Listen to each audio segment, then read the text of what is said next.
હું મારા ઘરની બાલ્કનીમાં લાકડાની આરામદાયક ખુરશી પર બેઠી હતી અને મારા જ ખિયાલોમાં ખોવાયેલી હતી. બહાર ખૂબ જ સરસ હવા ફૂંકાઈ રહી હતી અને સામે મારી નાની બાલ્કનીમાં બનાવાયેલા ગાર્ડનમાં વાવેલા ઝાડ પણ હવાથી ઝૂમી રહ્યા હતા. અને અહીં હું મારા સ્વર્ગસ્થ પતિની યાદોમાં ખોવાયેલી ચૂપચાપ બેઠી હતી કે ત્યારે જ ફોનની ઘંટી વાગી. મેં ફોન ઉપાડ્યો તો સ્ક્રીન પર મારા દીકરા સંજયનું નામ ચમકી રહ્યું હતું. મેં ફોન રિસીવ કરીને જેવો ફોન કાને લગાવ્યો તો તેણે મને એવી વાત કહી જે સાંભળીને હું દંગ રહી ગઈ. તેણે કહ્યું, મમ્મી, મેં આપણી ગાડી વેચી દીધી છે. તેણે આ વાત એટલી આરામથી કહી જાણે તે ગાડી નહીં પણ ઘરનો કોઈ કચરો કે સામાન્ય ભંગાર વેચી દીધો હોય. આ સાંભળતા જ તે સમયે મારા હાથમાં જે ચાનો કપ હતો તે છૂટીને નીચે પડી ગયો અને તેના ટુકડા ખુરશીની આસપાસ ફેલાઈ ગયા. એક પળ માટે તો મને એવું લાગ્યું કે જાણે મેં ખોટું સાંભળી લીધું છે. એટલે મેં તેને ફરીથી પૂછ્યું, શું કહી રહ્યો છે દીકરા? કઈ ગાડી વેચી દીધી છે? તો તેણે ખૂબ જ બેદરકાર અંદાજમાં હસીને કહ્યું, અરે માં, એ જ જૂની પપ્પાવાળી ખટારા ગાડી, એને જ મેં વેચી દીધી છે. એ આમ પણ એક નંબરની ભંગાર ગાડી હતી. અને તમે પરેશાન ન થાવો, તમે સ્કૂલે જાઓ છો તો તમને ત્યાં જવા માટે ટેક્સી કે રિક્ષાની જરૂર નહીં પડે. આગળ શું કેવી રીતે થશે તે બધું હું જાતે જ જોઈ લઈશ. આ બધું કહેતી વખતે સંજયના અવાજમાં કોઈ પણ દુઃખ નહોતું અને કોઈ અફસોસ પણ નહોતો. બસ એક રૂઆબ દેખાઈ રહ્યો હતો જે જ્યારથી મારા પતિ ગયા હતા ત્યારથી તેના અવાજમાં ઝલકવા લાગ્યો હતો. જાણે કે હવે તે આ ઘરનો માલિક બની ગયો હોય. આ પરથી મને સમજાવવા લાગ્યો કે હવે આ વાત માત્ર એક ગાડી સુધી સીમિત નથી રહી, પરંતુ કદાચ આ હવે એક નવી શરૂઆત છે. મને તો વિશ્વાસ જ નહોતો થઈ રહ્યો કે આ બધું મારો પોતાનો દીકરો કરી રહ્યો છે. પરંતુ તે સમય સુધી મને એ વાતનો જરા પણ અંદાજો નહોતો કે તેણે જે ગાડી વેચી છે તે ગાડીના ગ્લવ બોક્સમાં શું રાખેલું છે, જે એક દિવસ બધાની જિંદગીને હચમચાવીને મૂકી દેશે. મારા પતિ અવિનાશ ખૂબ જ સાધારણ પ્રકારના માણસ હતા. તેઓ ખૂબ ઓછું બોલતા હતા, પરંતુ તેઓ હંમેશા પોતાના વાતના પાકા હતા. તેઓ ક્યારેય પણ નકામી વાતો નહોતા કરતા, પરંતુ જે પણ કહેતા હતા તેને તેઓ કરીને બતાવતા હતા. જો કે તેમનું મૃત્યુ એકદમ અચાનક નહોતું થયું, પણ હા, આપણામાંથી કોઈને પણ એ અંદાજ પણ નહોતો કે તેઓ આટલી જલ્દી આપણને છોડીને હંમેશા માટે ચાલ્યા જશે. અને એટલે જ તેમના મૃત્યુના દુઃખને સહન કરવા માટે આપણામાંથી કોઈ પણ તૈયાર નહોતું. તેમને જે બીમારી થઈ ગઈ હતી તેને ધીરે ધીરે તેમને અંદરથી જ ખૂબ નબળા કરી દીધા હતા. હું ટીચરની નોકરી કરતી હતી તો કોઈને કોઈ રીતે આપણું ઘર પણ ચાલતું રહેતું હતું અને તેમની સારવાર પણ ચાલતી રહેતી હતી. મારા દીકરાને પણ હિંમત મળતી રહે. પરંતુ પછી એક દિવસ મારા પતિનું દેહાંત થઈ ગયું અને પછી જે લોકો પહેલાં આવતા હતા તેમણે પણ એક એક કરીને આવવાનું બંધ કરી દીધું. લોકોની હમદર્દી પણ મોટાભાગે થોડા દિવસો સુધી ટકી શકે છે, પણ આ દરમિયાન મારા દીકરા સંજયના વર્તન અને તેના અવાજમાં જે બદલાવ આવ્યો હતો તે મને અંદર સુધી ખૂંચવા લાગ્યો હતો. હું મારા કામ માટે સવારે જલ્દી નીકળતી અને પાછા ફરતા ફરતા મને શાંત થઈ જતી હતી. તે ગાડી મારા માટે માત્ર એક સુવિધા નહોતી, પરંતુ મારો સહારો હતી અને સાથે સાથે તે મારા પતિની એક યાદ પણ હતી. જ્યારે પણ હું તે ગાડીને સ્ટાર્ટ કરીને મારા કામ તરફ નીકળતી હતી તો મારા પતિ હંમેશા મને કહેતા હતા, સુષ્મા, ગાડી આરામથી ચલાવજે. અને ગાડી ચલાવતી વખતે ફોનનો ઉપયોગ બિલકુલ પણ ન કરતી અને કોઈ પણ પ્રકારની કોઈ ઉતાવળ ન કરતી. હવે એ જ ગાડી મારા દીકરાએ મને કહ્યા વગર વેચી દીધી હતી. તેની વાતથી મને ઊંડો આંચકો લાગ્યો હતો, પરંતુ તેમ છતાં મેં જેમ તેમ કરીને મારી જાતને સંભાળી અને તેને પૂછ્યું કે તે આખરે એ ગાડી વેચી કેવી રીતે. તો તે મારી વાત વચ્ચે જ કાપતા બોલ્યો, મમ્મી, તમે આટલા ઇમોશનલ કેમ થઈ રહ્યા છો? અરે, એ ગાડી જૂની ભંગાર જેવી થઈ ગઈ હતી. આવી ગાડીઓની સર્વિસ માટે કેટલીક ટેન્શન થાય છે. અને આમ પણ હવે એક ગાડી તમારા નામ પર ચલાવશે કોણ? તમારે આ બધાની ફિકર કરવાની કોઈ જરૂર નથી. હું હવે છું ને, મેં તમારા નામ પર એક એકાઉન્ટ પણ ખોલાવી દીધું છે. હવે તમારો પગાર, પપ્પાની પેન્શન, જે કંઈ પણ આવશે બધું હું જ મેનેજ કરીશ. તમે બસ હવે કોઈ પણ ટેન્શન ન લો. તે મારા માટે એમ કહી રહ્યો હતો જાણે હું કોઈ નાની બાળકી હોઉં. મને પહેલીવાર એવું લાગ્યું કે મારો દીકરો મને એક મા તરીકે નથી જોઈ રહ્યો, પરંતુ તે મને માત્ર એક જવાબદારી સમજવા લાગ્યો છે. મેં તેને ધીમેથી પૂછ્યું, સંજય, તે એ ગાડી કોને વેચી છે? તેણે કહ્યું, મેં એક ડીલરને આપી દીધી છે. હવે તે આગળનું પેપર વર્ક કરાવી દેશે. તમે આ બધું નહીં સમજી શકો. તમે બસ તમારું ઘર સંભાળો, પૂજાપાઠ કરો, માળા ફેરવો અને બાકી તમારું કામ જુઓ. આટલું કહીને તેને ફોન કાપી નાખ્યો. બિલકુલ એ રીતે જાણે કોઈ અદાલતમાં કોઈ જજ પોતાનો ફેંસલો સંભળાવીને ઉઠીને ચાલ્યો જાય છે. તે રાત્રે હું એટલી બેચેન હતી કે સૂઈ ન શકી. ઘરના સન્નાટામાં મને ઘડિયાળના ટીક ટીકનો અવાજ પણ જુબન જેવો અનુભવાઈ રહ્યો હતો. હું ઘણીવાર સુધી મારી કબાટની સામે ઊભી રહી, જ્યાં મારા પતિ પોતાના જરૂરી ડોક્યુમેન્ટ્સ રાખતા હતા. સંજય અવારનવાર મને કહેતો હતો, મમ્મી, આ બધી જૂની ફાઇલો રાખીને તમે શું કરશો? આ બધું નકામી જગ્યા રોકે છે. અને મારા પતિ હંમેશા શાંત અંદાજમાં કહેતા હતા, કાગળો ક્યારેક જૂના નથી થતા, સુષ્મા, બલકે આ આપણી સુરક્ષા અને પુરાવા માટે જરૂરી હોય છે. મેં તરત જ ચાવી શોધી, કબાટ ખોલ્યો અને ઉપરના ખાનામાં જોયું કે ત્યાં ફાઇલોનો ઢગલો રાખેલો હતો. ત્યાં મારા પતિના કેટલાક મેડિકલ રિપોર્ટ્સ રાખેલા હતા અને કેટલાકમાં વીજળી પાણીના બિલની રસીદો હતી અને તેની સાથે જ કેટલાક ઇન્સ્યોરન્સ કાગળો પણ હતા. હું ગાડીને લગતી ફાઇલ કાઢીને વિચારવા લાગી કે તેની અંદર આરસીની કોપી હોવી જોઈતી હતી, ઇન્સ્યોરન્સ પેપર અને બાકી કેટલાક કાગળો પણ હોવા જોઈતા હતા. પણ ત્યાં કંઈ પણ નહોતું. આ બધું જોઈને મારું દિલ બેસી ગયું. કદાચ કોઈએ તેમને ત્યાંથી હટાવી દીધા હતા અને આનો અર્થ તો આ ઘરમાં માત્ર એક જ હોઈ શકતો હતો, સંજય. હું તરત જ કિચનમાં ગઈ અને પાણી પીધું. મારા હાથ ખરાબ રીતે ધ્રુજી રહ્યા હતા. મને યાદ આવ્યું કે ગયા અઠવાડિયે સંજયે મને ખૂબ જ પ્રેમથી ચા બનાવીને આપી હતી. આખરે તે અચાનકથી મારી સાથે આટલો પ્રેમથી વર્તન કેમ કરવા લાગ્યો હતો? તે સમયે હું કંઈ પણ સમજી નહોતી શકી. તે દિવસે તેણે મને કહ્યું હતું, મમ્મી, તમે બિલકુલ પણ ચિંતા ન કરો. અરે, પપ્પાના ગયા પછી તમારે કોઈ પણ વસ્તુની ટેન્શન લેવાની જરૂર નથી. હું હવે બધું જ જોઈ લઈશ. અને પછી તેણે મારા પતિના સ્ટડી રૂમની ચાવી મારી પાસે માંગી હતી. તે કહેવા લાગ્યો કે મારે કેટલાક કાગળોને વ્યવસ્થિત રીતે ગોઠવીને રાખવા છે. હું તેની માં હતી અને બસ આ જ વિચારીને મેં તેને ભરોસા સાથે તે ચાવી આપી દીધી હતી. પરંતુ તે દિવસે મેં એ નહોતું વિચાર્યું કે મારો દીકરો માત્ર કાગળોને ગોઠવવા નામે મારી નાક નીચેથી કેટલાક જરૂરી કાગળો ગાયબ કરી રહ્યો છે. સવારે હું મારા કામ પર ન ગઈ. હું સીધી સોસાયટીના ગાર્ડ પાસે ગઈ. મેં ગાર્ડને પૂછ્યું કે ગઈકાલે રાત્રે શું અહીં કોઈ ડીલર આવ્યો હતો? ગાર્ડે કહ્યું કે મેડમ, ગઈકાલે બપોરે અહીં એક માણસ આવ્યો હતો ગાડી જોવા માટે, અને હા, તે માણસ સાથે તમારો દીકરો પણ હતો. મેં અહીં એન્ટ્રી કરી દીધી છે. આ સાંભળતા જ મારું ગળું સુકાઈ ગયું. એટલે કે આ બધું મારી આંખો સામે જ થતું રહ્યું અને મને કાન ખબર પણ ન પડી. મેં સંજયને કોલ કર્યો પણ તેણે કોલ રિસીવ ન કર્યો. મેં પછી તેને મેસેજ કર્યો અને તેમાં લખ્યું કે તરત મને કોલ બેક કર. તેણે મને તરત મેસેજ પર લખીને મોકલ્યું કે અત્યારે હું મીટિંગમાં છું. મેં વિચાર્યું કે મીટિંગ એટલે મારી જિંદગીની વસ્તુઓને વેચી દેવી. તેના માટે મીટિંગના જેવું હતું. મેં પછી એ જ કર્યું જે આજે સુધી હું વર્ષોથી નહોતી કરી શકી. મેં તરત જ મારું મગજ દોડાવ્યું તો મને મારી એક ખૂબ જૂની મિત્ર યાદ આવી, જે એક સારી વકીલ હતી, એડવોકેટ નિર્મલા સિંહ. તે એક સિનિયર વકીલ હતી અને તેમને મારા પતિ પણ સારી રીતે જાણતા હતા. મેં તરત જ તેમનો નંબર કાઢ્યો અને તેમને ફોન કર્યો. તેમણે ફોન ઉપાડ્યો. તે કહેવા લાગી, બોલ સુષ્મા, આજે તે મને કેમ યાદ કરી લીધી? તેમના અવાજમાં એક મિત્ર જેવો પ્રેમ દેખાઈ રહ્યો હતો. મેં એક ઊંડો શ્વાસ લઈને કહ્યું, નિર્મલા, હું અત્યારે ખૂબ પરેશાન છું. મારા દીકરા સંજયે મને કહ્યા વગર મારી ગાડી વેચી દીધી છે અને ગાડીના કાગળો પર જે ફાઇલ મારી કબાટમાં રાખી હતી ત્યાંથી ગાયબ થઈ ચૂક્યા છે. મારી વાત પૂરી થતાં જ ફોનની પહેલા પર થોડી સેકન્ડ માટે સન્નાટો છવાઈ ગયો. પછી થોડી વાર પછી તે ખૂબ જ શાંત અને મક્કમ રીતે બોલી, તું અત્યારે ઘરે જ છે કે? મેં કહ્યું કે હા, હું અહીં જ છું. તે કહેવા લાગી કે જો, હું તને ડરાવવા નથી માંગતી સુષ્મા, પણ હવે હું તને જે કહેવા જઈ રહી છું તે તું તરત જ કર. જે પણ તારા પતિ કે તારા નામના ડોક્યુમેન્ટ્સ છે તેમને એક જગ્યાએ સંભાળીને રાખી લે અને તેના વિશે કોઈને પણ ન જણાવતી કે તે આવું કર્યું છે, અને કોઈને આ વાતની ભનક પણ ન લાગવા દેતી કે તું મારી સાથે વાત કરી રહી છે. હું બસ તને હમણાં અડધા કલાક પછી કોલ બેક કરું છું. તેમની વાત સાંભળીને મારા શ્વાસ ખૂબ ઝડપી થઈ ગયા હતા. શું મારો દીકરો મારાથી આટલો દૂર થઈ ગયો? એક માનું દિલ હંમેશા પોતાના બાળકોને પોતાના માનવા માટે, તેમના પર પોતાની મમતા લૂંટાવવા માટે જાત જાતના બહાના શોધે છે. પરંતુ આ સચ્ચાઈ એવી હતી જેને હવે કોઈ પણ બહાનું નહોતું જોઈતું. હું ઘરે પહોંચી અને આરામથી બધા કાગળો કાઢ્યા. આ દરમિયાન મને એક બીજી નાની વાત યાદ આવી, જેને યાદ કરીને હું થોડી પળો માટે રોકાઈ ગઈ. મારા પતિના દેહાંતના 2-3 દિવસ પહેલાં જ, જ્યારે તેઓ ખૂબ જ નબળા થઈ ગયા હતા, તેમણે મારો હાથ પકડ્યો હતો. તે સમયે તેમની આંગળીઓ ઘણી ઠંડી હતી, પણ તેમની પકડ મજબૂત હતી. તેમણે ખૂબ ધીમેથી મને કહ્યું હતું, સુષ્મા, જો ક્યારેય સંજય તારી સાથે એકદમથી ખૂબ મીઠો બનીને વર્તન કરવા લાગે તો તું તે જ સમયે સતર્ક થઈ જજે. મેં તે સમયે રડતા રડતા કહ્યું હતું કે તમે આવું ન કહો. આખરે સંજય આપણો દીકરો છે. તમે આવું કેમ કહી રહ્યા છો? તે સમયે તેમણે આંખો બંધ કરીને આટલું કહ્યું હતું કે તું કદાચ આ વાત અત્યારે નહીં સમજી શકે, કારણ કે તું મમતાના મોહમાં આંધળી થઈ ચૂકી છે.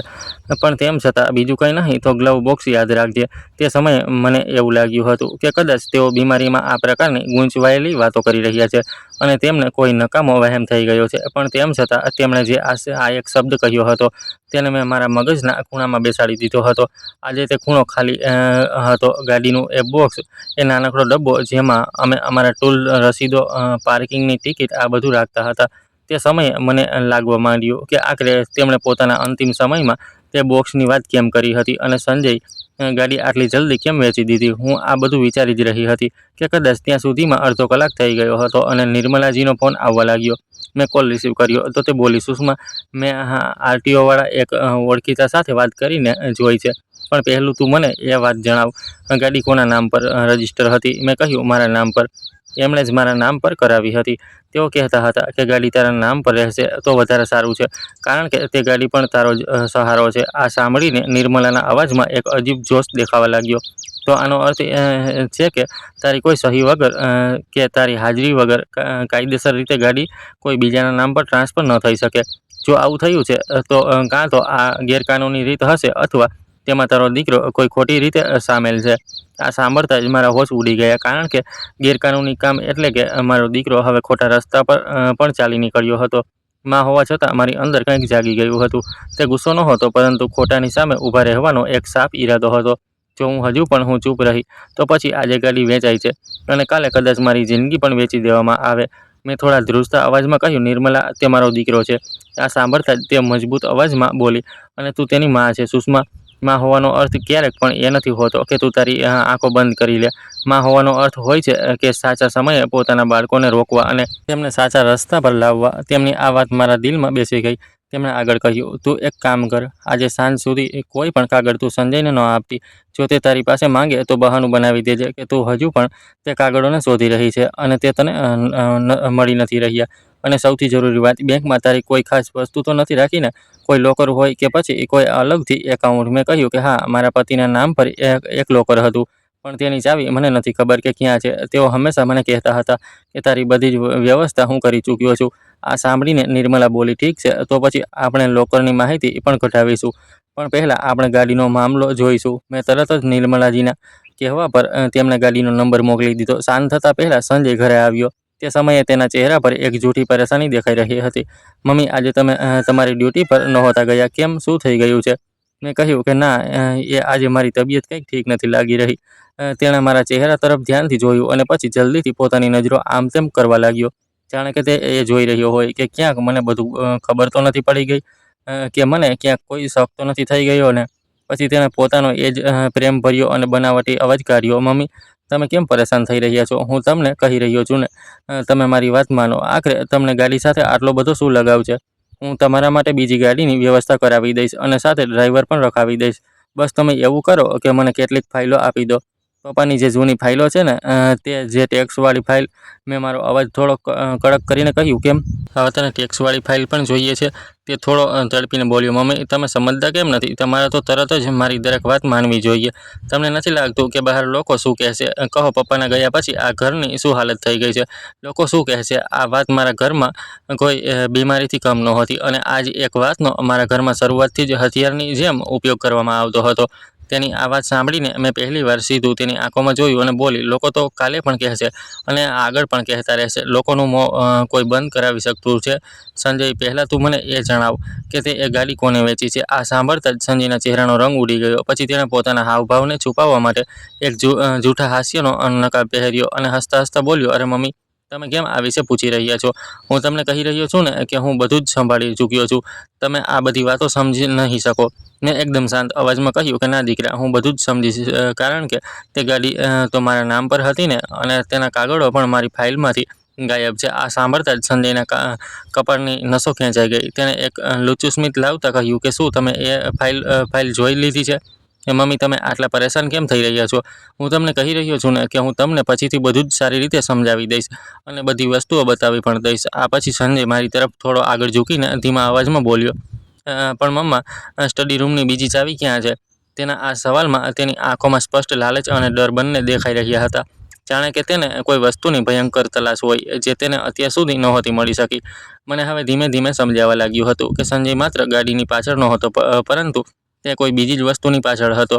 કદાચ એ જ ગ્લવ બોક્સ જેનું નામ મારા પતિએ અંતિમ સમયમાં લીધું હતું, અને લોકરની ચાવીઓ, બધું જ કદાચ એ જ દોરાથી જોડાયેલું હતું. રાત્રે હું મારા રૂમમાં બેઠી હતી અને બહાર સંજય કોઈની સાથે ફોન પર આંટા મારતા મારતા વાતો કરી રહ્યો હતો. તેનો અવાજ ઘણો ધીમો હતો, પણ કેટલાક શબ્દો એવા હતા જે મારા કાનો સુધી પણ પહોંચી ગયા હતા. હા, પેપર્સ તો મને મળી ગયા છે, બસ એક જ વસ્તુ હજુ બાકી છે. આ પછી જેવો તેણે ગ્લવ બોલ્યો તો તેણે પોતાનો અવાજ હજુ પણ વધારે ધીમો કરી દીધો. આ સાંભળતા જ મારા આખા શરીરમાં વીજળી દોડી ગઈ. આનો અર્થ તેને ગ્લવ બોક્સ જ બોલ્યો છે?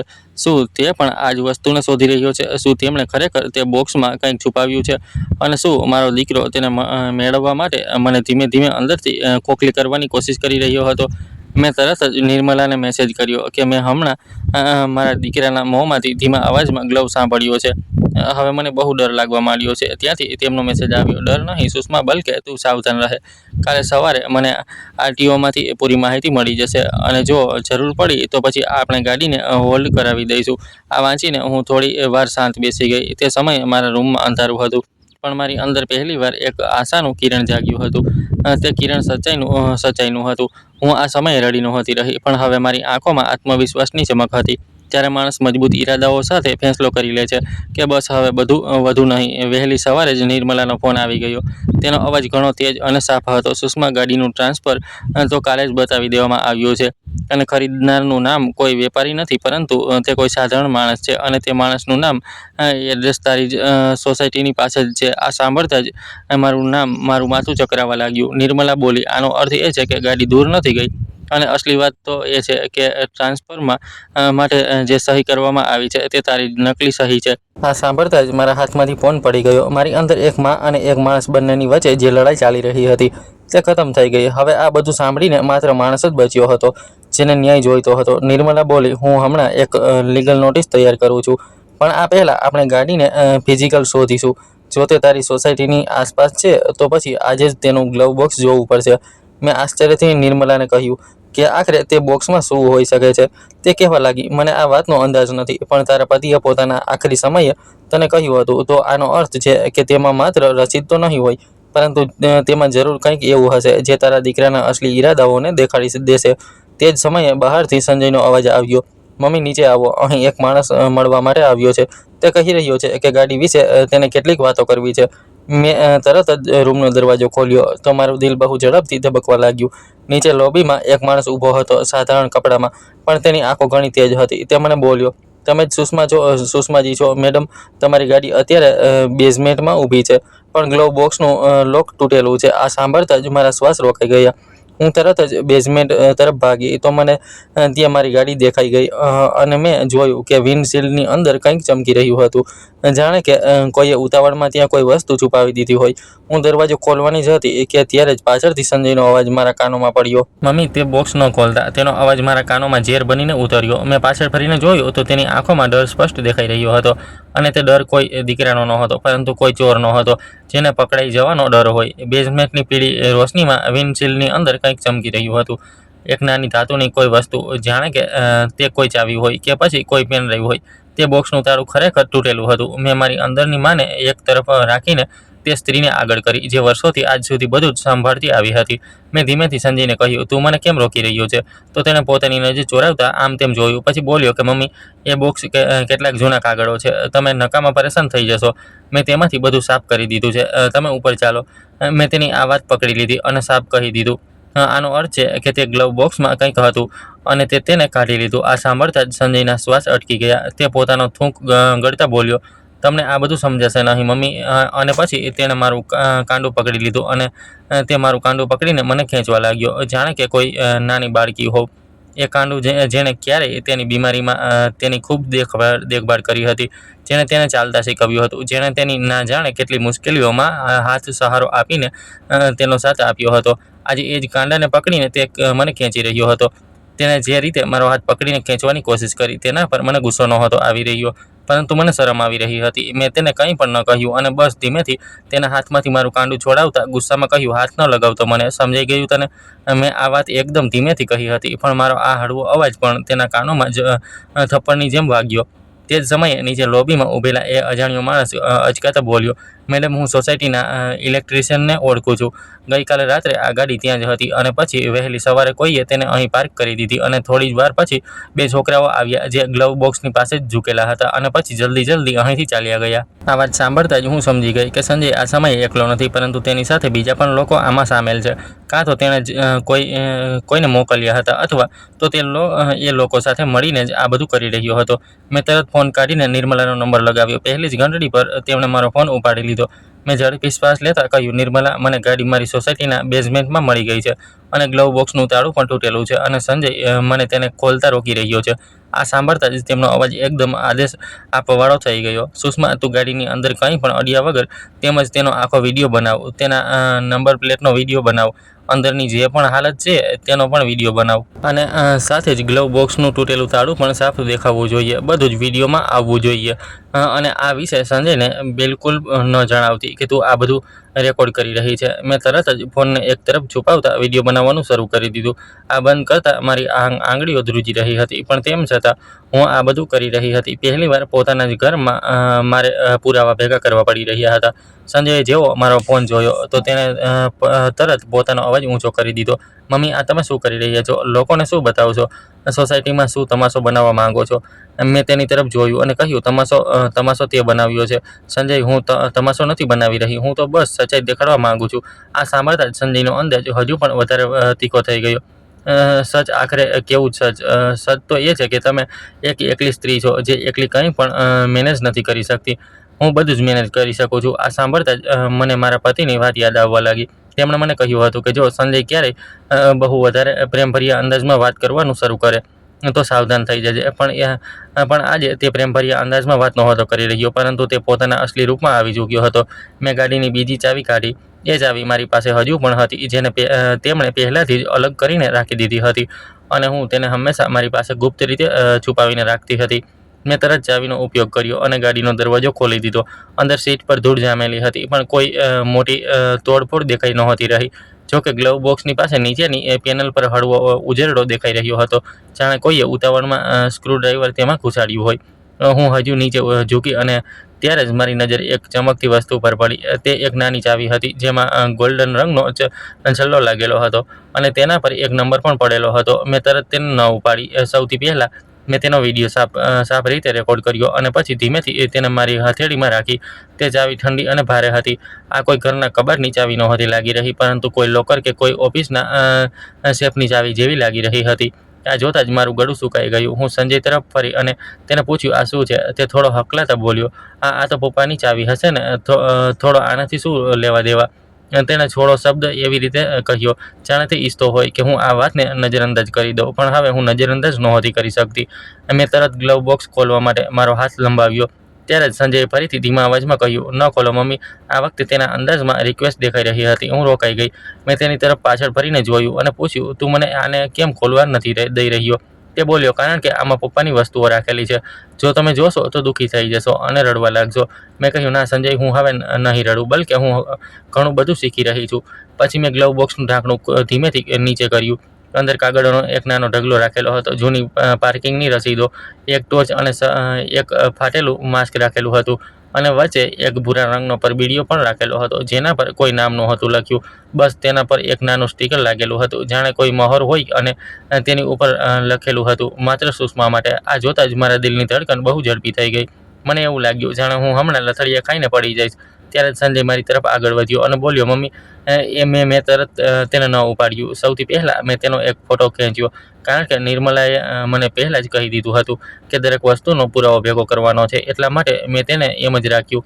પછી ગ્લવ બોક્સ બંધ કર્યું અને શાંત અંદાજમાં કહ્યું, ઉપર ચાલ સંજય. આ સાંભળતા જ સંજયે રાહતનો શ્વાસ લીધો, જાણે તે જીતી ગયો હોય. પણ તેને એ નહોતી ખબર કે હું ગ્લવ બોક્સ બંધ કરીને ત્યાંથી ભાગી નથી રહી, બલકે સાચી જગ્યા, સાચા સાક્ષી અને સાચા સમયની રાહ જોઈ રહી છું.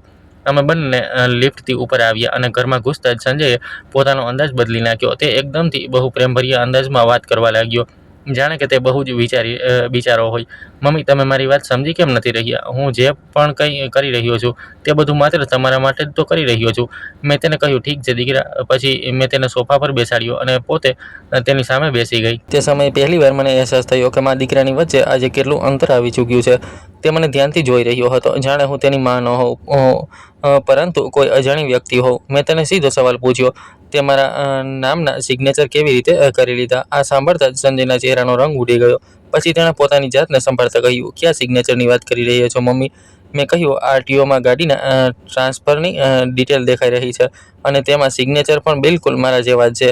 હવે તે મારી સામે એક્ટિંગ કરવા લાગ્યો અને બૂમો પાડતા બોલ્યો, મમ્મી, આખરે તમને આ બધી માહિતી કોણ આપી રહ્યું છે અને કોણે તમને મારી વિરુદ્ધ ભડકાવી દીધા છે? મેં તેને કહ્યું, આ મને ભડકાવવું નથી, પરંતુ આ અસલી પુરાવો છે. આ સાંભળતા જ સંજયની આંખો નાની થવા લાગી. તે કહેવા લાગ્યો, તો તમને લાગે છે કે હું ગુનેગાર છું? મેં કહ્યું, ના, મને એ લાગી રહ્યું છે કે તું ડરી રહ્યો છે. આ સાંભળતા જ તે ઊભો થઈ ગયો અને બોલ્યો, મમ્મી, હું ડરી નથી રહ્યો. હું બસ તમને એ સમજાવી રહ્યો છું કે તમે એકલા ન રહી શકો, પરંતુ તમારે કોઈને કોઈ સહારાની જરૂર છે. પપ્પા તો હવે ચાલ્યા ગયા છે ને. આટલું કહીને તે મારી તરફ ધ્યાનથી જોવા લાગ્યો. તેની વાતનો અર્થ હું સારી રીતે સમજી ગઈ. હવે તે એ જતાવવા માંગતો હતો કે મારા પતિના ગયા પછી મારો માલિક તે જ બની ચૂક્યો છે. મેં શાંત અંદાજમાં કહ્યું, સંજય, તું મારો માલિક નથી, કારણ કે હું કોઈ જમીન જાયદાદ નથી, સમજી ગયો? આ સાંભળતા જ તેનો ચહેરો લાલ થઈ ગયો અને પછી તે ધીમા અને સખત અંદાજમાં બોલ્યો, ઠીક છે મમ્મી, જો તમને મારી મદદ ન જોઈતી હોય તો પછી હવે મારી સાથે વાત ન કરતા અને ક્યારેય ફરિયાદ પણ ન કરતા કે તમને કોઈ સંભાળવાવાળું ન મળ્યું. અને પછી આ કહેતા તે સ્ટડી રૂમ તરફ જવા લાગ્યો. ત્યારે જ મારી અંદર ખતરાની ઘંટી વાગી. મને સમજાઈ ગયું કે ક્યાંક આ ફરીથી ચાવી શોધવા તો નથી જઈ રહ્યો ને. હું તરત બોલી, રોકાઈ જા, સંજય. તે રોકાઈને પાછો ફર્યો અને બોલ્યો, શું થઈ ગયું મમ્મી? મેં તેને કહ્યું કે તારે હવે સ્ટડી રૂમમાં જવાની કોઈ જરૂર નથી. તો તે મારા પર ટોણા મારતા બોલ્યો, કેમ? શું હવે તેના પર પણ તમારો કોઈ કબજો થઈ ગયો છે?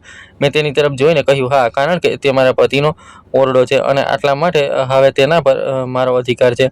મારા મોંમાંથી જ્યારે આ શબ્દો નીકળ્યા તો મને એવું લાગ્યું કે હું એટલી પણ નબળી નથી જેટલું મને લાગી રહ્યું હતું. તે જ વખતે મારા ફોન પર નિર્મલાનો મેસેજ આવી ગયો. ત્યારે જ તે પરબીડિયાને અને તે ચાવીને બિલકુલ સુરક્ષિત કરીને રાખી લે.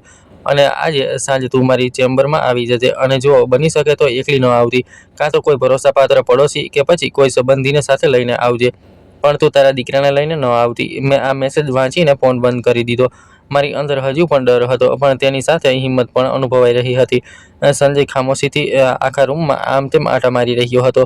તેની નજરો સતત મારા પર્સ પર પડી રહી હતી અને પછી તે આમ તેમ જોવા લાગ્યો. તે જરૂર કંઈક વિચારી રહ્યો હતો અને પછી તેણે એ જ ચાલ રમી જે સૌથી વધારે માણસને ચોંટ પહોંચાડે છે, ઇમોશનલ બ્લેકમેલિંગ. તે એકવાર ફરી મારી પાસે આવ્યો અને બોલ્યો, મમ્મી, તમે આટલા બેદર્દ કેવી રીતે હોઈ શકો છો? પપ્પા ચાલ્યા ગયા અને તમે છો કે મને શકની નજરોથી જોઈ રહ્યા છો?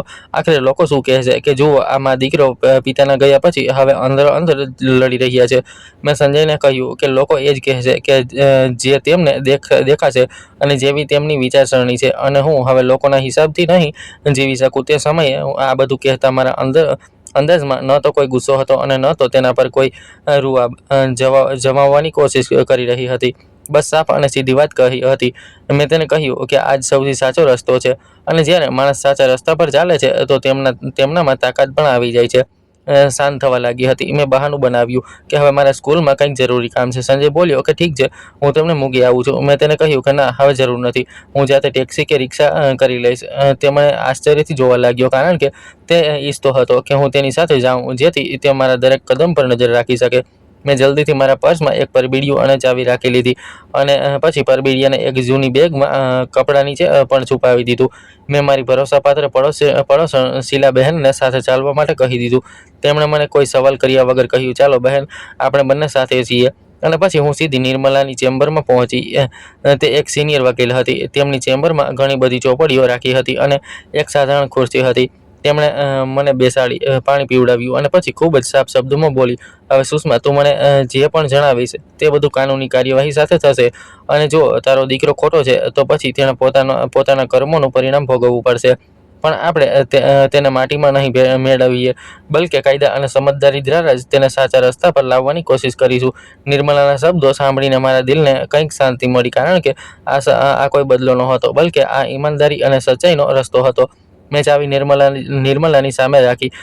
તેમણે તેને જોઈ, તેનો નંબર નોટ કર્યો અને પછી મેં પરબીડિયું કાઢ્યું. મારી આંગળીઓ અત્યારે ખરાબ રીતે ધ્રુજવા લાગી હતી. નિર્મલા બોલી, તું જાતે આને ખોલ. મેં ધીમેથી તેને ખોલ્યું અને અંદર એક નાની પેનડ્રાઈવ કાઢી અને સાથે એક બંધ કાગળ પણ હતો. કાગળ પર મારા પતિના લખાણના અક્ષરો દેખાઈ રહ્યા હતા. આ જોતાં જ મારી આંખો ભરાઈ આવી, પણ હું રડી નહીં, બલકે હું વાંચવા લાગી. સુષ્મા, જો તું આ વાંચી રહી છે તો મેં મારા અંતિમ સમયમાં જે ડર જોયો હતો તે આજે સાચો થઈ ચૂક્યો છે. સંજયને હું પ્રેમ કરું છું, પણ હું તેની લાલચને પણ ઓળખી ગયો હતો. આ પેનડ્રાઈવમાં કેટલાક એવા કાગળો છે જે પ્રોપર્ટીના કાગળ નથી પરંતુ પુરાવા છે. તે એવા પુરાવા છે જે તને એ બતાવશે કે સંજયે ક્યારેક અને કોની સાથે મળીને શું કર્યું હતું. આ વાંચતા જ મારા હાથ ઠંડા પડવા લાગ્યા. નિર્મલાએ મારી તરફ જોયું અને બોલી કે આ શેના વિશે છે. મેં નિર્મલાને કહ્યું કે કદાચ આ પહેલાથી જ જાણતા હતા કે સંજય જરૂર કંઈક ખોટું કરશે. નિર્મલાએ પેનડ્રાઈવને પોતાના લેપટોપમાં ન લગાવી. તે બોલી કે પહેલાં બધી વસ્તુઓનું બેકઅપ થશે કારણ કે દરેક વસ્તુનો ડબલ રેકોર્ડ હોવો બહુ જરૂરી છે. નિર્મલીને આ વાત સાંભળીને મને સમજાઈ ગયું કે હું બિલકુલ સાચા માણસ પાસે આવી છું. તેમણે તરત પોતાના જુનિયરને બોલાવ્યો અને એક બંધ પરબીડિયું તૈયાર કરાવ્યું અને તે પેનડ્રાઈવને પુરાવા તરીકે પેક કરાવી અને પછી તેમણે ચાવી જોઈને કહ્યું કે આ ચાવી બેંક લોકરની લાગી રહી છે અને તમે કહ્યું પણ હતું કે તમારા પતિના નામ પર એક લોકર હતું. તો પછી કાલે સવારે આપણે બેંક જઈશું. આ સાંભળતા જ મને થોડી હિંમત અનુભવાઈ પણ સાથે જ મારા દિલમાં એક ડર પણ હતો કે જો લોકરમાં એ જ વસ્તુ છે જે સંજય ઈચ્છે છે તો પછી તે આપણને ત્યાં જવા નહીં દે. નિર્મલાજીએ જાણે મારા મનની વાત સાંભળી લીધી હોય. તે જાતે જ બોલી કે તમે આજની રાત એકલા ન રહેતા અને જો તમારો દીકરો કોઈ હંગામો ઊભો કરવાની કોશિશ કરે તો તમે શાંતિથી તેને બસ આટલું કહેજો કે હું મારા કાગળ જાતે સંભાળી લઈશ. બસ આનાથી વધારે તમે તેની સાથે કોઈ દલીલ ન કરતા. મેં તેમની આ વાત પર ચૂપચાપ માથું હલાવી દીધું. હું જ્યારે ચેમ્બરમાંથી બહાર નીકળી ત્યારે જ સંજયનો મારી પાસે ફોન આવવા લાગ્યો. મેં ફોન ઉપાડ્યો તો તેના અવાજમાં ગુસ્સો સ્પષ્ટ અનુભવાઈ રહ્યો હતો. તમે ક્યાં છો? મેં તેને કહ્યું કે હું મારા કામથી બહાર આવી છું. તો તે કહેવા લાગ્યો કે કોની સાથે ગયા છો? મેં તેને કહ્યું કે હું શીલા આંટી સાથે આવી છું. તે તરત બોલ્યો, તમે મારી સાથે જૂઠું ન બોલો. મને ખબર છે તમે સ્કૂલના કામથી નહોતા ગયા બલકે તમે ક્યાંક બીજે જ ગયા હતા. મને એવું લાગ્યું જાણે તે અમારા પર ગહેરી નજર રાખી રહ્યો છે. પછી તે ધીમા અંદાજમાં બોલ્યો કે મમ્મી, જો તમે મારી વિરુદ્ધ કોઈ પણ કદમ ઉઠાવશો ને તો પછી યાદ રાખજો ઘરમાં જે કંઈ પણ છે હું તે બધું જ રોકી દઈશ. મેં પહેલી વાર જવાબમાં તેને ધમકી ન આપી. મેં તેને બસ આટલું કહ્યું કે સંજય, હવે તું મને રોકી નહીં શકે બલકે તું માત્ર કોશિશ કરી શકે છે. આટલું કહીને મેં ફોન કાપી નાખ્યો. પણ મારા હાથ ખરાબ રીતે ધ્રુજી રહ્યા હતા પણ મારો અવાજ ન ધ્રુજ્યો. ઘરે પાછા ફરતા જ મને ખબર પડી ગઈ કે બધું જ હવે બદલાઈ ચૂક્યું છે. દરવાજા પર સંજય ઊભો હતો જાણે કે તે મારી જ રાહ જોઈ રહ્યો હોય. મને ખબર છે તમે વકીલ પાસે ગયા હતા. સાચું ને? આ સાંભળતા જ મારા પેટમાં ડરની એક લાંબી આંટી ઉઠી કે આખરે આને કેવી રીતે ખબર પડી ગઈ. શું તેણે અમારી પાછળ કોઈને લગાવી દીધા છે? શું આણે અમારો પીછો કરાવ્યો છે? તરત જ શીલા બહેન બોલી કે હા, ગઈ હતી. શું એક માને સાચી સલાહ લેવાનો પણ અધિકાર નથી બચ્યો? આ સાંભળતા જ સંજયે શીલાને પણ ઘૂરીને જોયું અને પછી મારી તરફ આવીને બોલ્યો કે મમ્મી, તમે મારી સાથે આવું કરી રહ્યા છો. મેં તેને કહ્યું કે જો સંજય, મેં તારી સાથે કંઈ પણ નથી કર્યું. હું જે કરી રહી છું મારા પોતાના માટે કરી રહી છું. હું માત્ર મારી જાતને બચાવી રહી છું. મારી આ વાત પર તે ખરાબ રીતે તમતમી ગયો અને બોલ્યો કે તમને બચાવવાવાળો હું છું ને?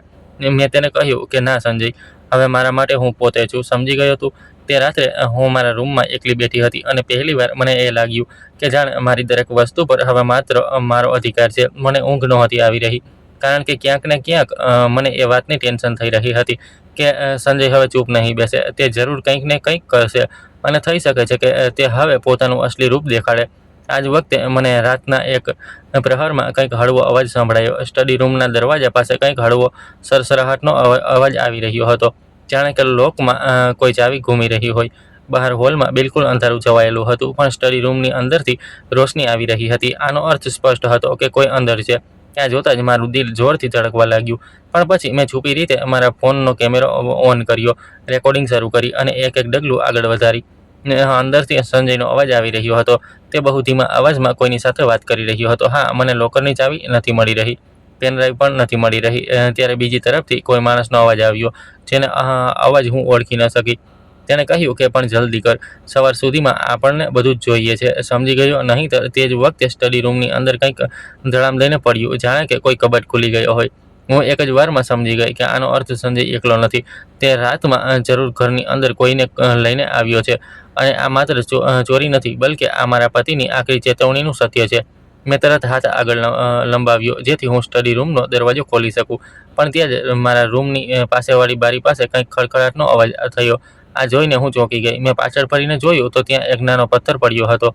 કોઈએ કહ્યું કે સુષ્મા આંટી દરવાજો ન ખોલતા, એ લોકો તમને જોઈ લેશે. આ જોતાં જ હું ચોંકી ગઈ. બારીની બહાર અંધારામાં મને એક પડછાયો દેખાઈ રહ્યો હતો. હું બહુ ખરાબ રીતે ડરી ગઈ અને વિચારવા લાગી કે આખરે આ કોણ છે જે મને બચાવી રહ્યો છે. પછી તે પડછાયે મને કહ્યું કે દરવાજો ન ખોલતા કારણ કે તેઓ તમારી સાથે કંઈ પણ કરી શકે છે. આ જોતાં જ મારા રૂંવાડા ઊભા થઈ ગયા. રાતના 2 વાગ્યે મારા પોતાના જ ઘરમાં મારો દીકરો કોઈ અજાણ્યા માણસ સાથે મારા જ ઘરના સ્ટડી રૂમમાં બધી ફાઇલો ઉલટપુલટ કરી રહ્યો છે અને બહાર કોઈ ત્રીજો માણસ મને બચાવવા માટે કહી રહ્યો છે. મેં બારીનો પડદો થોડો ખસેડ્યો તો જોયું કે બહાર અંધારું હતું, પણ સોસાયટીની સ્ટ્રીટ લાઇટની હળવી રોશનીમાં મને તેનો ચહેરો સાફ દેખાયો. તે એ જ માણસ હતો જે સવારે મને બેઝમેન્ટમાં મળ્યો હતો. એ જ તેજ નજરવાળો, સાધારણ કપડાવાળો માણસ. મેં અવાજ કર્યા વગર બારી થોડીક ખોલી. તેણે જલ્દીથી મને કહ્યું કે આંટી, હું રાજીવ છું. સોસાયટીમાં ઇલેક્ટ્રિશિયનની સાથે જ કામ કરું છું. કાલે જ્યારે તમારી ગાડી મને મળી હતી ત્યારે મેં જોયું હતું કે તમારા દીકરા સાથે એક માણસ પણ હતો, અને આજે રાત્રે તે માણસ ફરીથી તમારા ઘરમાં આવ્યો છે. ત્યારે જ મને શક ગયો, કારણ કે હું તે વખતે નીચે હતો અને મેં જોયું કે એ લોકો સીધા તમારા ફ્લોર પર જ આવી રહ્યા હતા. આ જોઈને આંટી મને ડર લાગવા માંડ્યો કે ક્યાંક કંઈક ખોટું તો નથી થઈ રહ્યું ને. આ સાંભળતા જ મારા હોઠ સુકાવા લાગ્યા. મેં તેને કહ્યું કે પણ તું ઉપર કેવી રીતે આવી ગયો? તે કહેવા લાગ્યો કે હું સીડીઓથી આવ્યો છું, કારણ કે લિફ્ટમાં તો સીસીટીવી પણ છે, પણ સીડીઓ પર સીસીટીવી નથી લાગેલું. આંટી, હું કોઈ હીરો નથી, બસ મને તમારો ચહેરો યાદ છે. તમે રોજ કામ પર જાઓ છો ને? તમે એકલા પણ છો, અને મને તમારા દીકરાના તેવર પણ ઠીક નહોતા લાગ્યા. તેણે આ વાત એવી રીતે કહી જાણે કે તે મારા ઘરના એક સંજોગોને વાંચી ચૂક્યો હોય. ત્યારે જ અંદર સ્ટડી રૂમમાંથી ફરીથી અવાજ આવ્યો, કાગળ પલટવાનો, કબાટના દરવાજાઓ હલાવવાનો, અને પછી સંજયની ધીમી ધીમી વાત કરવાનો. જલ્દી આ ફોલ્ડર અહીંથી કાઢ. મારા હાથ હજુ પણ ધ્રુજી રહ્યા હતા, પણ આ વખતે ડરની સાથે સાથે એક ફેંસલો પણ મારી અંદર જન્મ લઈ ચૂક્યો હતો. મેં રાજીવને કહ્યું કે તું અત્યારે તરત નીચે જા અને ગાર્ડને જણાવ કે તે મારા ફ્લોર પર આવી જાય, અને પોલીસને પણ કોલ કરી દે. પણ કોઈ પણ અવાજ કર્યા વગર રાજીવે માથું હલાવ્યું અને બોલ્યો કે ઠીક છે આંટી. તે તરત જ પડછાયાની જેમ સીડીઓથી ગાયબ થઈ ગયો. મેં રૂમનો દરવાજો અંદરથી લોક ન કર્યો, બલકે હું ઈચ્છતી હતી કે સંજય જ્યારે બહાર નીકળે તો તે એ જ જુએ કે હું ક્યાંય ભાગી નથી રહી, બલકે હવે તેની સામે ઊભી છું. મેં તરત ફોન કાઢ્યો અને નિર્મલાને કોલ કર્યો. આ રાતનો સમય હતો, પણ તેમ છતાં તેણે પહેલી બેલ પર જ ફોન ઉપાડી લીધો, જાણે કે તે પણ હજુ સૂતી ન હોય. મેં તરત જલ્દીથી જણાવ્યું કે નિર્મલા, મારા સ્ટડી રૂમમાં સંજય અત્યારે કોઈ માણસ સાથે છે. તે બધી ફાઇલો કાઢી રહ્યો છે, અને મારી મદદ માટે રાજીવ નામનો એક માણસ પણ આવી ગયો છે, જેણે એ લોકોને મારા ઘરમાં ઘૂસતા જોઈ લીધા હતા. મેં તેને કહી દીધું છે કે તે સિક્યોરિટી ગાર્ડને બોલાવી લાવે. નિર્મલાનો અવાજ એકદમથી ઠંડો અને તેજ થઈ ગયો. તે બોલી કે સુષ્મા, તું લોકોની સામે ન જતી, બસ રેકોર્ડિંગ કરતી રહે. જો ગઢ આવી જાય તો ઠીક છે, નહીંતર હું હમણાં પોલીસને બોલાવું છું. તું બસ સુરક્ષિત રહેજે. મેં નિર્મલાને કહ્યું કે ના, તારે પોલીસને કોલ કરવાની જરૂર નથી, કારણ કે મેં તે માણસને પોલીસને પણ બોલાવવા માટે કહી દીધું છે. આ પછી મેં રેકોર્ડિંગ કરવાનું શરૂ કરી દીધું. હું દરવાજા પાસે ઊભી રહી ગઈ, જેથી બહારની દરેક વસ્તુનો અવાજ અને દરેક વસ્તુનું રેકોર્ડિંગ થતું રહે. અંદરથી ફરી એકવાર ધડામનો અવાજ આવ્યો, જાણે કે કોઈ ભારે વસ્તુ પડી હોય. આ જ વખતે સ્ટડી રૂમનો દરવાજો ખુલ્યો. મારી સામે સંજય ઊભો હતો, અને તેની પાછળ એક માણસ હતો જે આશરે 40 થી 45 વર્ષનો ભારેખમ માણસ હતો. તેની આંખોમાં અજીબસી ચાલાકી દેખાઈ રહી હતી. તેણે મારી તરફ જોયું અને તરત નજર ઝુકાવી લીધી, જાણે કે તે સારી રીતે જાણતો હોય કે તેણે આ સમયે અહીં નહોતું હોવું જોઈતું. સંજયે મને એવી નજરે જોયું, જાણે કે હું તેની માં નહીં, પરંતુ તેની દુશ્મન હોઉં. તે મને કટાક્ષભર્યા અંદાજમાં બોલ્યો કે અચ્છા, તો તમે હજુ સુધી જાગી રહ્યા છો. પછી બનાવટી હાસ્ય સાથે બોલ્યો કે હું તો બસ પપ્પાની કેટલીક ફાઇલોને વ્યવસ્થિત જોઈ સમજીને મૂકી રહ્યો હતો. મેં ઘડિયાળ તરફ જોતા સંજયને કહ્યું કે રાતના 2 વાગ્યે, અને તે પણ એક અજાણ્યા માણસ સાથે. જેવી મેં આ વાત કહી ત્યારે જ તે અજાણ્યો માણસ ત્યાંથી ખસકવાની કોશિશ કરવા લાગ્યો. સંજયે તેને આંખથી ઈશારો કર્યો કે ઊભો રહે. પછી સંજય મારી પાસે આવ્યો, અને તેનો અવાજ ઘણો ધીમો થઈ ગયો, પણ તેમાં ધમકી સ્પષ્ટ દેખાઈ રહી હતી. મમ્મી, તમે કંઈ વધારે જ આગળ વધી રહ્યા છો. તમારા માટે ભલાઈ આમાં જ હશે કે તમે પાછળ હટી જાઓ. આ સાંભળતા જ મારી અંદર એ જૂનો ડર જે દરેક માની અંદર હોય છે કે જ્યારે બાળક બગડી જાય તો એક માં કેટલી વધારે ડરેલી હોય છે, એ જ એકવાર ફરીથી ઉઠવા લાગ્યો. પણ પછી મને મારા પતિનો લખેલો તે પત્ર યાદ આવ્યો, અને નિર્મલાની તે વાત યાદ આવી કે માં હોવાનો અર્થ એ નથી કે તું તારી આંખો બંધ કરી લે. મેં ધીમેથી કહ્યું કે ના સંજય, હવે હું પાછળ નહીં હટું. ત્યારે જ તે માણસ મારી તરફ જોઈને બોલ્યો કે જુઓ મેડમ, તમને કંઈક ગેરસમજ થઈ ગઈ છે. હું તો બસ ત્યારે જ સંજયને તેની વાત કાપી નાખી. તું ચૂપ રહે. પછી તે મારી તરફ જોઈને બોલ્યો કે મમ્મી, તમે એકલા લડી શકો છો શું? તમે અહીં કંઈ પણ સાબિત નહીં કરી શકો. તે એકદમ હજુ આગળ વધ્યો કે ત્યારે જ લિફ્ટની ઘંટી વાગી. મારા દિલને રાહતનો શ્વાસ લીધો. ત્યારે જ બહારથી કદમોનો તેજ અવાજ આવવા લાગ્યો. ગાર્ડનો અવાજ પણ સંભળાયો, મેડમ બધું ઠીક તો છે ને? પછી રાજીવનો પણ અવાજ આવ્યો, હા હા. આ જ ફ્લેટમાં છે. આ બધું જોતાં જ સંજયના ચહેરાનો રંગ ઉડી ગયો. જે હમણાં થોડી વાર પહેલાં મને ધમકી આપી રહ્યો હતો, તેના ચહેરા પર હવે સ્પષ્ટ ગભરામણ નજર આવવા લાગી.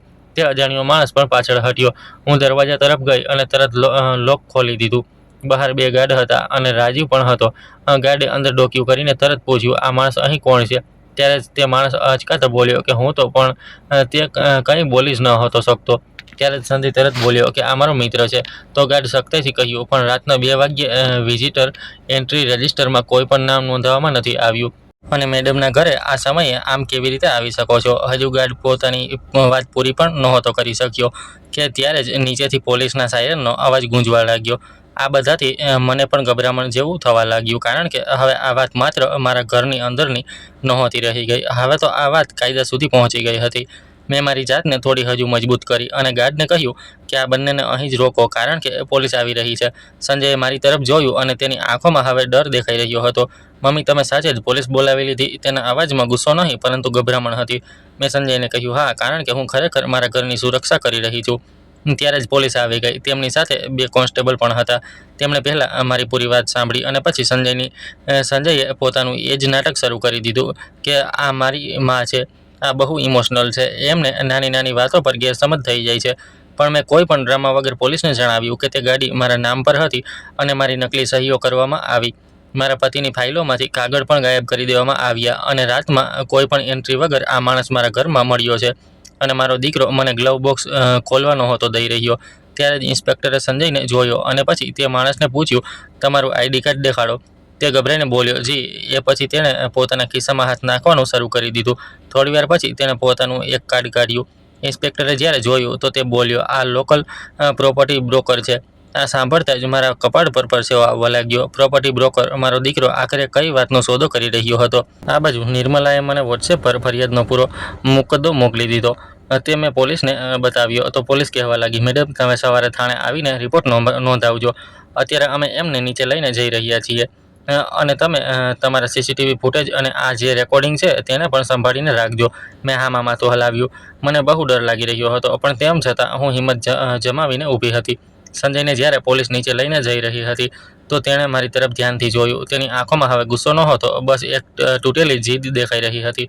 તમે બધું જ ખતમ કરી દીધું, મમ્મી, તેણે મને કહ્યું. પણ મેં તેને કંઈ પણ ન કહ્યું, કારણ કે હું જાણતી હતી કે આ અંત નથી, બલકે આ શરૂઆત છે. બલકે આ જ સાચી શરૂઆત છે. બીજી સવારે હું નિર્મલા સાથે બેંક ગઈ, જે બ્રાન્ચમાં મારા પતિનું લોકર હતું. ત્યાં આ બધાની એક લાંબી કાર્યવાહી હતી. ફોર્મ, સિગ્નેચર, તપાસ, નોમિનીનું નામ, ડેથ સર્ટિફિકેટની કોપી અને બેંકની ઓળખ. નિર્મલાએ આ બધી વસ્તુઓનો બંદોબસ્ત કરાવ્યો. તેણે મને સમજાવ્યું, સુષ્મા, લોકર ખોલવું કોઈ ઇમોશનલ કામ નથી, બલકે આ એક કાનૂની કામ છે. એટલા માટે આપણે દરેક કદમનો રેકોર્ડ પણ રાખીશું. મેનેજરે મને ઇજ્જતભરી નજરોથી જોઈ. કદાચ મને પહેલીવાર લાગ્યું કે સમાજમાં પણ કેટલાક એવા લોકો છે જે એક વિધવા સ્ત્રીને નબળી નથી સમજતા, બસ ઈમાનદારી અને સાચી નિયતને જુએ છે. જ્યારે અમે લોકર રૂમમાં પહોંચ્યા તો મારા દિલમાં મારા પતિની યાદોનું તોફાન જેવું ઉઠવા લાગ્યું. ત્યાં સફેદ રંગની દિવાલથી લાગેલા ઢગલાબંધ લોકર હતા, જેના પર નાના નાના નંબર લખેલા હતા. મેં એ ચાવી કાઢી જે મને તે બોક્સમાંથી મળી હતી. મેં તેનો નંબર મેળવ્યો તો જેવું જ અમને અમારું લોકર મળ્યું, મારું ગળું ભરાઈ આવ્યું. નિર્મલાએ કહ્યું, હવે તમે લોકર ખોલો. મેં લોકર ખોલ્યું તો અંદર એક બીજી ફાઇલ નીકળી, જેમાં એક નાની કાપડથી થેલી હતી અને એક પરબીડિયું પણ રાખેલું હતું. બિલકુલ એ જ રીતે જેમ તે બોક્સમાં રાખેલું હતું. પણ આના પર લખેલું હતું, સુષ્મા, બની શકે તો મારી બાકીની જિંદગી અને તારી ઇજ્જતને બચાવી લેજે. અને હા, સંજયને પણ સાચા રસ્તા પર લઈ આવજે. આ જોઈને મારા હાથ ધ્રુજવા લાગ્યા. તે કાપડની થેલીમાં એક સાધારણ સી પેન ડ્રાઈવ અને કેટલાક સ્ટેમ્પ પેપર રાખેલા હતા. નિર્મલાએ તરત મને કહ્યું, અને આપણે પુરાવા તરીકે સંભાળીને રાખીશું. તે ફાઇલમાં ઘણા પુરાવા હતા. તેમાં પ્રોપર્ટીનું લિસ્ટ, ફોર્મની ફોટોકોપીઝ, એક બ્રોકરનો કરાર અને સૌથી ઉપર એક હાથથી લખેલી નોટ હતી, જેમાં મારા પતિના લખાણના અક્ષર હતા. સુષ્મા, સંજયે મારી સારવાર દરમિયાન ઘણીવાર મારા પર પ્રોપર્ટી વેચવાનું દબાણ કર્યું. હું જાણતો હતો કે તે પ્રેશરમાં છે. પોતાની લાઇફસ્ટાઇલ, સ્ટેટસ અને લોકો શું કહેશે, આ બધું જ તેને પરેશાન કરી રહ્યું છે. મેં તેને સમજાવ્યો, પણ તે ન માન્યો. જો તું આ બધું વાંચી રહી છે તો પછી તે મારા નામની વસ્તુઓ પણ પૂછ્યા વગર વેચવાનું શરૂ કરી ચૂક્યો હશે. મેં આ લોકરમાં તે બધું જ રાખી દીધું છે, જે તને સચ્ચાઈ બતાવશે. પણ તું એ યાદ રાખજે કે તારે તેને મિટાવવાનો નથી, પરંતુ તેને રોકવાનો છે. મેં મારી આંખો બંધ કરી લીધી. મારા પતિએ મને બદલો લેતા નહોતું શીખવ્યું, પરંતુ તેમણે મને સાચો રસ્તો બતાવ્યો હતો. નિર્મલાએ ધીમેથી કહ્યું, સુષ્મા, આ દસ્તાવેજો દર્શાવે છે કે તમારો દીકરો તમને કાયદાકીય રીતે નજરઅંદાજ કરીને પ્રોપર્ટી વેચવાની કોશિશ કરી રહ્યો છે અને બ્રોકર સાથે મળીને નકલી કાગળો પણ બનાવી રહ્યો છે અને ગાડીની છેતરપિંડી પણ તેના આ જ પ્લાનનો એક હિસ્સો છે. પણ આપણે તેના પર છેતરપિંડી અને ગોલમાલની કોશિશનો મુકદ્દમો બનાવી શકીએ છીએ. પણ હવે આપણે કયો રસ્તો અપનાવવો તે તમારો ફેસલો હશે. તે દિવસે હું પહેલીવાર એ સમજી કે મારા હાથમાં પાવર તો છે, પણ પાવર હોવાનો અર્થ એ ક્યારેય નથી હોતો કે આપણે કોઈને કચડી નાખીએ, બલકે પાવરનો અસલી અર્થ હોય છે ખોટાને રોકવું અને સાચાને આગળ વધારવું. આ પછી અમે લોકો પોલીસ સ્ટેશન પહોંચ્યા અને ત્યાં પહોંચીને અમે અમારી ફરિયાદ નોંધાવી. પોલીસે પોતાની કાર્યવાહી આગળ વધારી અને બીજી બાજુ સંજયને તે જ દિવસે જામીન પણ મળી ગયા, કારણ કે આને પારિવારિક ઝઘડા તરીકે પણ જોવામાં આવી રહ્યો હતો અને તેણે વકીલ પણ કરી લીધો હતો. જ્યારે સંજય ઘરે પાછો આવ્યો તો તેની ચાલમાં એ જૂની અકળાઈ નહોતી દેખાઈ રહી, બલકે તે ચૂપ હતો. તેની આંખોમાં થાક દેખાઈ રહ્યો હતો. તે રાત્રે તે મારા રૂમની બહાર ઊભો રહીને બોલ્યો, મમ્મી, મારે તમારી સાથે કંઈક વાત કરવી છે. મેં તેને કહ્યું, આવ બેસ. તે અંદર આવીને બેસી ગયો અને પછી આખા રૂમ પર નજર ફેરવવા લાગ્યો, જાણે તેને ભરોસો જ નહોતો થઈ રહ્યો કે આ રૂમ હજુ પણ મારી જ જગ્યા છે. તેણે ધીમેથી મને કહ્યું, તમે પોલીસ બોલાવીને મને બહુ બેઇજ્જત કર્યો છે. હું ચૂપ રહી. પછી મેં તેને કહ્યું, તે મારા નામના નકલી સાઇન કેમ બનાવ્યા? આ સાંભળીને તેણે માથું ઝુકાવી લીધું. તેનું ગળું ભરાઈ આવ્યું. તેણે કહ્યું, કારણ કે મને લાગ્યું કે મારા હાથમાંથી બધું જ નીકળી રહ્યું છે. મારા મિત્રો, મારા ઓળખીતા બધા લોકો મને એ જ કહે છે કે જે આજકાલના છોકરાઓને તોડીને મૂકી દે છે. લોકો શું કહે છે? મેં તેને કહ્યું, અચ્છા, તને અને તે મને ઘરમાંથી કાઢી મૂકવા વિશે ન વિચાર્યું કે ત્યારે લોકો શું કહે છે? મારી આ વાત સાંભળીને તે ચોંકીને મને જોવા લાગ્યો. મેં કહ્યું, સંજય, તે મને તારી માં ન સમજી, પરંતુ તે મને એક નબળી વિધવા સમજી, એ વિચારીને કે આમ તને બધી જ વસ્તુઓ મળી જશે. તને લાગ્યું કે તારા પપ્પાના ગયા પછી અહીંયા તારી હુકુમત ચાલશે, પણ તારા પપ્પાએ મારા માટે માત્ર બધું જ નથી છોડ્યું, બલકે તેમણે મારા માટે સચ્ચાઈ પણ છોડી છે. આ સાંભળતા જ સંજયની આંખોમાં આંસુ દેખાવા લાગ્યા, પણ તે રડવા નહોતો માંગતો. તેણે ધીમેથી મને કહ્યું, મેં તમને નુકસાન નથી પહોંચાડ્યું, મમ્મી. મેં તેને કહ્યું કે દીકરા, નુકસાન જાણી જોઈને પહોંચાડવા અને નુકસાન થઈ જવામાં બહુ વધારે ફરક નથી હોતો. નુકસાન તો નુકસાન જ હોય છે ને. પછી મેં તેને તે વાત કહી જે મને અત્યાર સુધી સૌથી મુશ્કેલ લાગી રહી હતી. મેં તેને કહ્યું કે હવે આ ઘરના નિયમ બદલાશે. આ સાંભળતા જ તેના ચહેરા પર ગભરામણ દેખાવા લાગી. તે બોલ્યો, કેવી રીતે?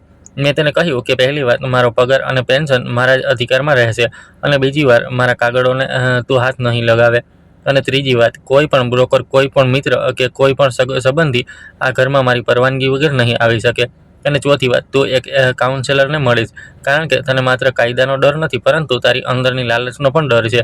આ સાંભળીને તે બિલકુલ ચૂપ થઈ ગયો અને તેની તે ચૂપીમાં મને હાર દેખાઈ રહી હતી અને કદાચ રાહત પણ, કારણ કે દિલથી તો તે પણ આ વાત સારી રીતે સમજતો હતો કે તે ખોટા રસ્તા પર જતો રહ્યો હતો. તેણે ધીમેથી કહ્યું, જો હું ના પાડી દઉં તો? મેં તેને કહ્યું, તો ઠીક છે, પછી હું અલગ રહીશ મારી રીતે, અને જે પણ ખોટું થયું છે તેના પર હું કાનૂની કાર્યવાહી પણ કરીશ, બલકે હવે હું તને રોકીશ નહીં. આ સાંભળતા જ સંજયના ચહેરા પર ડર દેખાવા લાગ્યો. અચ્છા, તો તમે અલગ રહેશો? આપણા સમાજમાં મા બાપ જો બાળકોથી અલગ રહે તો તેને ખૂબ જ નીચલા દરજ્જાની નજરે જોવામાં આવે છે. પણ સાચું કહું તો મારા માટે કોઈ સજા જેવું નહોતું, બલકે આ મારી સુરક્ષા માટે હતું. આ મારા માટે સીમા નક્કી કરતું હતું. સંજય ધીમા અવાજમાં બોલ્યો, મમ્મી, મને માફ કરી દો. હું ચૂપ રહી. હું ઈચ્છતી તો આ સમયે તેને કહી દેતી, ના, હું તને માફ નહીં કરું, કારણ કે મારું દિલ બહુ દુભાયું હતું. પણ તેમ છતાં મારી અંદર એક બીજી અવાજ ઉઠી રહી હતી કે પોતાના દિલમાં કડવાશ રાખીને જિંદગી જીવવા લાયક નથી બચતી.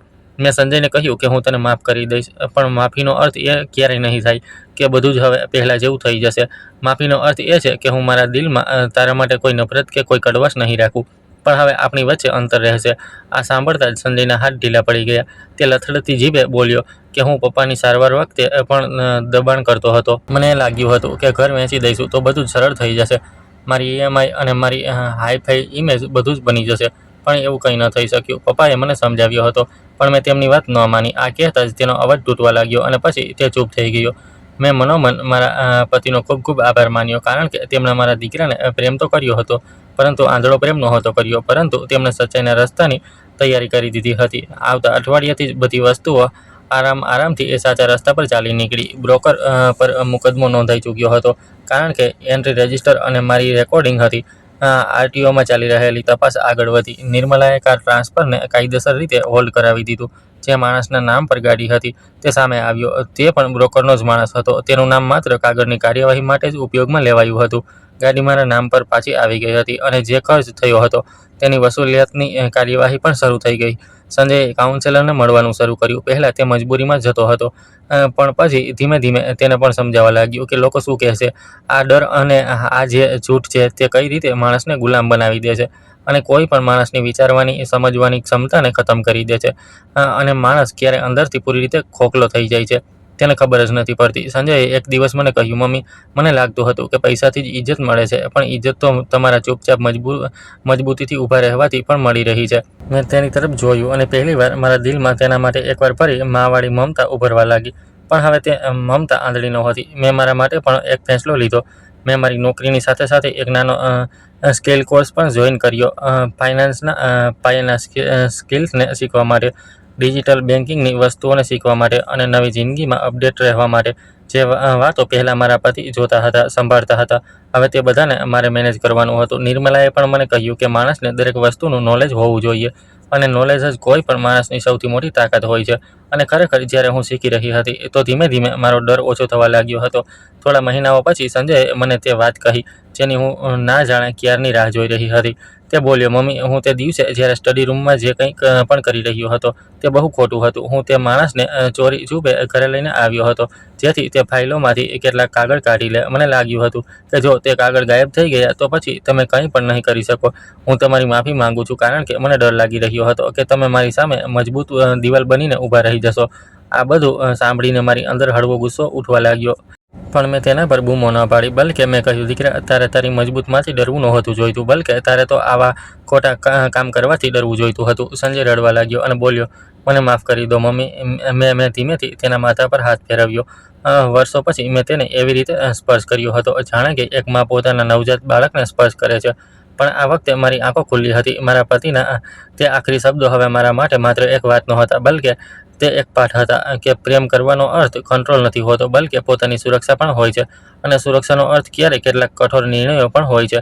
આજે જ્યારે હું મારી ગાડી સ્ટાર્ટ કરું છું તો મને મારા પતિનો અવાજ યાદ આવે છે, સુષ્મા, ગાડી ધીમે ચલાવજે અને પોતાનો ખ્યાલ રાખજે. હું જાતે જ વિચારીને મુસ્કરાવા લાગું છું અને મનોમન કહું છું, જુઓ, હું ગાડી ચલાવતી વખતે પૂરો ખ્યાલ રાખું છું અને હવે તો હું પહેલાં કરતાં વધારે મજબૂત છું અને સાથની સાથે જ ઊભી છું. અને સૌથી મોટી વાત, મેં મારા દીકરાને ગુમાવ્યો નથી, બલકે મેં તેને ખોટા રસ્તા પર જતો રોકી લીધો છે. અને આ જ ફરક હોય છે બદલો લેવામાં અને અસલી ન્યાય કરવામાં. બદલો માણસને તોડીને મૂકી દે છે અને ન્યાય માણસને સીધા રસ્તા પર લઈને આવે છે. અને માફી દિલને હળવું કરી દે છે. અને ઘણીવાર પોતાની લાગણીઓથી ઉપર ઉઠીને આપણે જે સાચો નિર્ણય લઈએ છીએ તે આપણા જીવનને સુરક્ષા પણ આપે છે અને સાથે જ આપણને ક્યારેય પણ લોકો શું કહે છે તેનો ડર આપણી અંદર ન રાખવો જોઈએ, કારણ કે તેના કારણે જ ના જાણે કેટલી વાર આપણે ખોટા રસ્તા પર જતા રહીએ છીએ અને આપણને ખુદને પણ ખબર નથી પડતી. મિત્રો, મમતાનો અર્થ પોતાની આંખો બંધ કરી લેવી નથી, પરંતુ પોતાના સ્વજનોને ખોટા રસ્તાથી રોકવાનું સાહસ રાખવું છે. જીવન આપણને શીખવે છે કે આત્મસન્માન, સત્ય અને ન્યાયની રક્ષા કરવાવાળો વ્યક્તિ અંતમાં માત્ર પોતે જ નહીં પરંતુ પોતાના પરિવારને પણ સાચા રસ્તે લઈ આવે છે. તો મિત્રો, તમે લોકો કયા શહેરથી અમારી વાર્તા સાંભળી રહ્યા છો અને તમને આ વાર્તા પસંદ આવી હોય તો પ્લીઝ કોમેન્ટ કરીને જરૂર જણાવો. આ વિડીયોને લાઇક કરો, શેર કરો અને હાઈપ આપો. સાથે જ ચેનલને સબસ્ક્રાઈબ કરવાનું ન ભૂલતા. અને જો તમને મારી મહેનત પસંદ આવી હોય તો મને સુપર થેન્ક્સ આપીને પોતાનો પ્રેમ અને સપોર્ટ જરૂર બતાવો, જેથી હું તમારા માટે આવી જ શાનદાર વાર્તાઓ લાવતો રહું. આ વાર્તા સંપૂર્ણપણે કાલ્પનિક છે. આમાં દર્શાવેલા બધા પાત્રો, ઘટનાઓ, સ્થાનો અને સંમત લેખકની કલ્પના પર આધારિત છે. જો આની કોઈ જીવિત કે મૃત વ્યક્તિ, સંસ્થા કે વાસ્તવિક ઘટના સાથે કોઈ સમાનતા જણાય તો તે માત્ર સંયોગ માનવામાં આવે. આ વાર્તાનો ઉદ્દેશ માત્ર મનોરંજન, જાગૃતતા અને હકારાત્મક સંદેશ આપવાનો છે. ધન્યવાદ.